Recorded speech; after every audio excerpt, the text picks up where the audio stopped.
we also hope to see some great races tomorrow in Formula One. And this year's most intense year-long championship battle in motorsports has to be F1. Yesterday, Sir Lewis Hamilton received a 10-place grid penalty for a change in several key engine parts, but it's not a complete power unit change like we saw with Max Verstappen and Red Bull in Russia. Today, Lewis qualified first and Verstappen in third, moving up to second. Lewis won here last year. This track has several passing opportunities. Josh, was this an unfortunate change Mercedes had to make, or was it strategic to make it here in Turkey, considering Lewis's history and the following races after this round? I definitely think strategy played a factor into it. There's 6 races after this weekend to go at very high power circuits that favour the Red Bull. Mexico is what they were looking at as well. Max Verstappen has been very, very dominant there in the past, and it's a circuit where Mercedes don't like the less oxygen that gets through the car as well. Was it 2,000 metres above sea level as well? There's the highest altitude Grand Prix of the year, and every time we go there, Mercedes engines just sort of cough, and some of them even expired there as well in the past since we returned in 2015. So they're looking at that as well.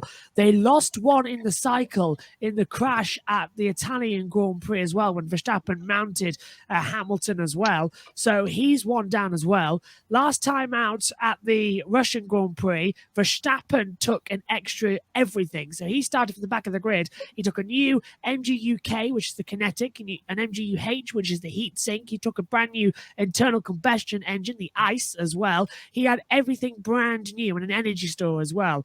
Only thing that Lewis Hamilton has taken here is an ICE, the internal combustion engine, which is the V6 turbo hybrid system itself. So that is an interesting factor as well. They say they didn't need the whole power unit. So all those components together, they didn't need a new one of those. The only thing they needed was a new ICE system as well being put into that car to get them to the end of the season. They have got a second one in circulation that they can make changes to and swap out if they need it. That is going to be running mainly on the Fridays, but the Saturdays and Sundays are going to be with this brand new ICE for the remainder of the year. Fingers are very much crossed it can make it as well, but one run accident, it throws him back in the title fight. Hamilton starts 11th tomorrow. Now, the furthest back a driver has ever reached the podium is 11th. Sebastian Vettel did it last year in 2020. He finished 3rd in the race as well when he was driving for Ferrari. So Hamilton has a great choice here tomorrow if to slice through the field and get ahead there and maybe score a 3rd place. But it's going to be the battle with Verstappen taking the lead of the title. It swings and roundabouts this year in this title, and you just have this feeling that this race here in Turkey could be the defining moment as well if Hamilton can get as many points tomorrow as Verstappen did when he started 20th last time in Russia and finished 2nd and got a magnificent 18 points. The racing gods are with Verstappen. Yes, the racing gods are with Verstappen, and early Sunday the rain was in the forecast, but it should die down by race time. However, we saw a similar forecast for Imola, and the rain stuck around longer. Turkey is replacing the Japanese Grand Prix due to the pandemic. Hope we can go back to Suzuka next year. Max is looking to deliver a special win for with the special livery that they have this weekend, the white livery for in honor of Honda and all they've done for Red Bull and in the sport. Their engine supplier is Valtteri Bottas standing in the way of Max Verstappen taking the win at Turkey. Yo, because Lewis Hamilton has said that it's been very hard for him to pass at it in Istanbul. So starting from P11 tomorrow, we don't know what's going to happen. Max Verstappen now starts 2nd alongside Lewis Hamilton's teammate, Valtteri Bottas. I believe if Max Verstappen can get ahead of him entering turn 1 and Lewis has problems, it's Max Verstappen's Turkish Grand Prix to lose. And I think it'd be kind of cool, since he has this special livery in honor of Honda and everything that they've achieved in Formula One and with Red Bull over the years. Max Verstappen right now at Istanbul could be the driver to beat. Completely agree with you, Adam, as well. And there's one thing I've said it before. I don't like the fact that engine penalties for 3 units you're only allowed to use per year on an ever expanding calendar, to which the race control themselves and the FIA said, if the race game goes above 21, you will have a 4th set of units to use. We're at 23 for next season, 22 this year. Nothing's happened. And now we're having to see drivers take penalties. It's not good enough. Allow 4 units for everybody, because this could ruin the title fight. Because, as you say, if Bottas, as he always has done so far this year, fluffs the start, because he's not been that great this season at getting the car off the line. He used to be so good at it. Remember Austria 2017, the 0.1 second launch as well that he was under investigation for. That has gone a lot recently. So Verstappen's got the better starter. He'll easily lead in towards turn 1. And from there, the hope and pray is going to be the fact that Hamilton can get up there into the points paying positions and hopefully onto the podium as well. Because, as I'm sure you'll all agree, it's not that we're supporting Hamilton or supporting Verstappen. We want to see a close title fight. We want to see it go right down to the wire in Abu Dhabi in 7 races' time. Last lap, I want it to be decided then. I want it to go down as much as it can, because then on the day, the best driver won. I don't want engine penalties getting in the way. Going on, is Bottas standing in the way of Max Verstappen winning tomorrow? Yes. And I think Bottas played it perfectly today as well. He showed that he had the pace to Christian Horner as well, and Max Verstappen and all the other Red Bull guys, because he went faster than Hamilton on the first run in qualifying. Then Hamilton responded and went even faster as well. Hamilton got the pole, starts 11th, but Bottas has proven to everybody he has the pace. Now, it should be a dry race. He's starting on medium compound tyres that are fresher than Max Verstappen's. Watch tomorrow on the grid. Verstappen's front right tyre has a massive degraining line right on the edge. That is going to go immediately. So watch out for Bottas to go a bit longer in the stints and Verstappen to try and do the undercut. It's going to be a close one. But I've got a feeling this race isn't going to be decided until about 15 laps to go. As I was saying, I think Valtteri Bottas, if he can stay ahead of Max Verstappen going into turn 1, I think he can really do Lewis a solid here. And I know he doesn't like being referred to this, and they've used the term a lot. He can be a great wingman for Lewis here. Hold up Max as Lewis tries to carve his way through the field.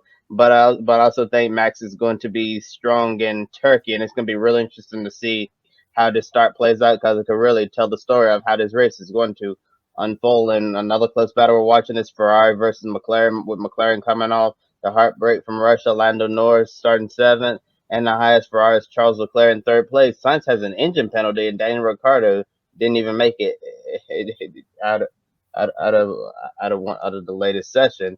Is this a reality check for McLaren that the battle for 3rd best is not over yet? Yeah, absolutely. Ricciardo not even making it out of Q1 as well. And Lando Norris managed to get up there as well. But Sainz out in Q2, starts at the back of the grid with that engine penalty we knew coming into this weekend. Ricciardo has sort of been zigzagging above the timing sheets this weekend. If I take a look at my notes I've got on the wall here, Ricciardo's timing in the first session, he was 12th fastest. Then in free practice 2, he did have a slight improvement. Well, he actually went down to 14th, but his time was quicker than he was in free practice 1. Free practice 3, he was up there inside the top 10, and in qualifying just dropped dramatically. So Ricciardo struggling here at Istanbul. Lando Norris is taking everything that he did wrong in Sochi, Russia, and bringing it into Istanbul and getting it completely right as well. He was out there earlier on. He was learning the crossover point between intermediates and dries and vice versa in qualifying. He did the intermediate to full wets as well, so he knew exactly where to go, which was beautiful. Beautiful work between the two McLarens there as well, of his race engineer and driver working together in harmony. Ferrari this weekend, Charles Leclerc starting 3rd on the grid as well. Even he said in the press conference as well, in the media pen, I'm surprised and it doesn't feel right that he's starting in third place as well. He's as shocked as anybody, the pace that his car has this weekend. And he must also go buy a beer for his teammate Carlos Sainz, because in Q2, both of the Ferraris were at major risk of being eliminated. They sent Sainz out ahead of Leclerc, and Sainz towed Leclerc all the way around the lap until he let him go at the exit of turn 11, so he could slingshot down the straight with a straight line speed advantage. So really, Ferrari playing the team game. I expect them to catch up after Mexico to McLaren, and once again, that will be the fight for third in the Constructors that we'll be watching. The top four in the Drivers and the Constructors Championship switching positions so much. It's just fantastic. We are truly being treated to one of the best seasons ever, because no matter where you look, there's always action in the field. It's brilliant. Yeah, I gotta completely agree with you, Josh. This year in Formula One, it's been one of the coolest seasons, to watch if you're a fan. There's so many battles up and down the grid, all race long, in the fight for third in the Constructor Championship between McLaren and Ferrari. That could also go down to the season finale in Abu Dhabi. I was really surprised as well to see Charles Leclerc qualify P3 for the race tomorrow.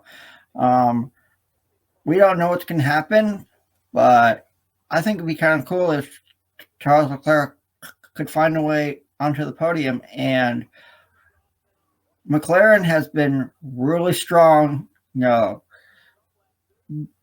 all year long. And, next year, if this happens, we could see a lot of drivers from a lot of different manufacturers win. So it may not just be between Mercedes and Red Bull next year. McLaren and Ferrari could take it to those top two as well.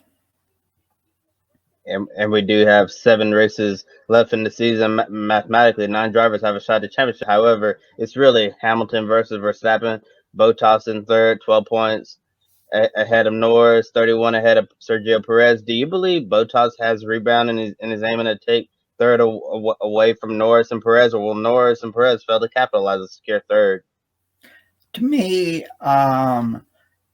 looking at the point standings now, I believe, we always talk about Hamilton versus Verstappen. Well, don't forget their teammates, Bottas and Checo. They're battling for third and fourth. So, I believe it's Valtteri Bottas' third place in the driver's points to lose right now, but we don't know what's going to happen tomorrow at Istanbul, and especially for the rest of the 2021 Formula One season. Yeah, absolutely as well, because I just get distracted by the fact that Ted Kravitz is interviewing my esport boss on his notebook right now. So that's something new as well. Completely the fact that Bottas has always had this ability to rebound late in the season when he knows his job's on the line. This time, we know he's got a seat at Alfa Romeo. But I presume the wind got up his sails by the fact that Sauber could become Andretti next year as well. The factory owners of the teams could be swapping over. More news of that coming in COTA. But if you knew as well, the fact that Andretti Autosport looks likely to buy the intellectual property rights to Sauber and become the team owners as well, that should be something to look forward to going forward. So Bottas has sort of had an extra incentive to perform this weekend as well. He's finally picked up the mantle of my teammate's in trouble, I need to do something about it. It's always a question when you come into a race weekend.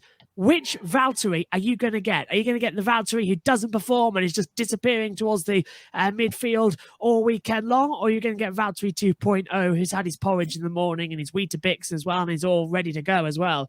One thing is I've noticed as well, last time out in Russia, Valtteri didn't have his girlfriend with him as well, Tiffany Cromwell. This weekend she is back, and every time she's missing from the paddock, he has a horrible weekend. Every time she's there, he has a great weekend. So that family comfort around as well, really really does help, and it's important for a driver's mentality. Don't count out Lando Norris, because Lando Norris, unlike Valtteri, he is there every single weekend performing. He would have had third in the Drivers' Championship if it wasn't for that mistake in Russia. Sergio Perez is a bit like Valtteri. You don't know which one's going to turn up at any time. So my pick to who's going to finish third in the Drivers' Championship this year, it's going to be Lando Norris. And I wanted to add to what you were saying, Josh, about Alfa Romeo. It's been rumored and reported on now in the media that the Andretti Autosport is looking to take over the majority ownership of Alfa Romeo Racing, which would see Valtteri Bottas' teammate be the young American superstar Colton Herta. And I'm sure a lot of American fans would be really excited to see American driver back on the Formula One grid full time, and this would really spoil the party for Chinese Formula 2 driver Guan Yu Zhou, who's been working hard to secure funding from China in order to get that Alfa Romeo seat. And it's also going to be interesting to see what happens to Oscar Piastri, who's right now currently battling hard for that Formula 2 championship, and also young Teo Pourchaire, who Alfa Romeo is really high on. That I'm sure that may disrupt some of the original plans that Alfa Romeo has if Andretti Autosport does by the Alfa Romeo Formula One program. In the Formula One race tomorrow, coverage beginning 5 a.m. Pacific, 8 a.m. Eastern time on ESPN. And be sure to comment with who you think will win the race, the Turkish Grand Prix. Don't be an anonymous investor. Join the stock market social media platform public.com. Invest any amount of money and share with friends and new friends. Discover new opportunities, such as new companies and potential business partners, and useful tools for beginners, and share your experience with friends on public.com. Link in the video description gets you $5 for being a Grid Network viewer. Use the referral code GRIDnet for your free $5 to invest and start investing and networking on public.com.